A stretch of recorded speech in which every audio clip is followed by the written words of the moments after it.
এটা হচ্ছে রুই মাছের কালিয়া। তো এই নামটা শুনে আপনারা ভাবতে পারেন যে আপু আলু দিছেন কেন?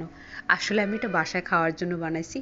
যখন যে রান্না করি তখন বাচ্চাদেরকে প্রায়োরিটি দিয়ে বানাতে হয়। আমার মানে বাচ্চারা হচ্ছে আলু খেতে ভীষণ পছন্দ করে। সেটা মাংস, মাছ, এখন যে তরকারি রান্না করি সেটাতে আলু দিতে হয়। যাই হোক, আপনারা আলু ছাড়া রান্না করবেন।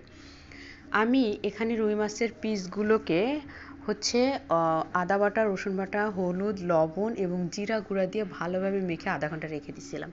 এবং এই মাছগুলোকে আমি একদমই লাল লাল করে ভাজবো, হালকা ভাজবো না।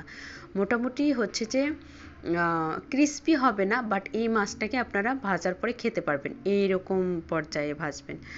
আর মাছটা যখন ভাজা হয়ে যাবে তখন আমি একটা আলাদা কড়াইতে পেঁয়াজ কুচি, মাছ যত পিস নেবেন সেই অনুযায়ী পেঁয়াজটা নেবেন, নেওয়ার পরে একদম কমপ্লিটলি বেরেস্তা ভাজতে হবে লাল করে। তারপরে এখানে একটা তেজপাতা, একটা এলাচ, দারচিনির টুকরা পরিমাণ মতো দিয়ে, আর হচ্ছে এই পেস্টটা হচ্ছে আমি একটা লাল টমেটো আর হচ্ছে 2টা বড় পেঁয়াজ একসাথে ব্লেন্ডারে ব্লেন্ড করে নিছি। নেওয়ার পরে এই মশলাটাকে আমি ভালোভাবে কষাবো। ও আচ্ছা, এখানে একটা জিনিস কিন্তু মানে এড়ায় গেছে, আমি দেখি ভিডিওর পরে হয় নাই। আমি এখানে কিছুটা আদা বাটা, কিছুটা রসুন বাটাও দিছিলাম।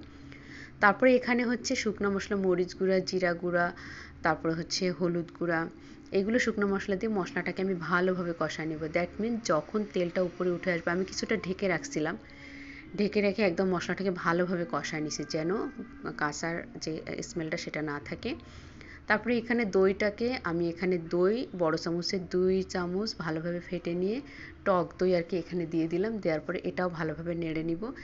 এখানে এই পর্যায়ে কিন্তু আমি হাফ চামচ চিনিও ব্যবহার করছি, এতে করে হচ্ছে যে মশলার ঝাল, কালার সব কিছু একটা ব্যালেন্স হয়ে আসবে।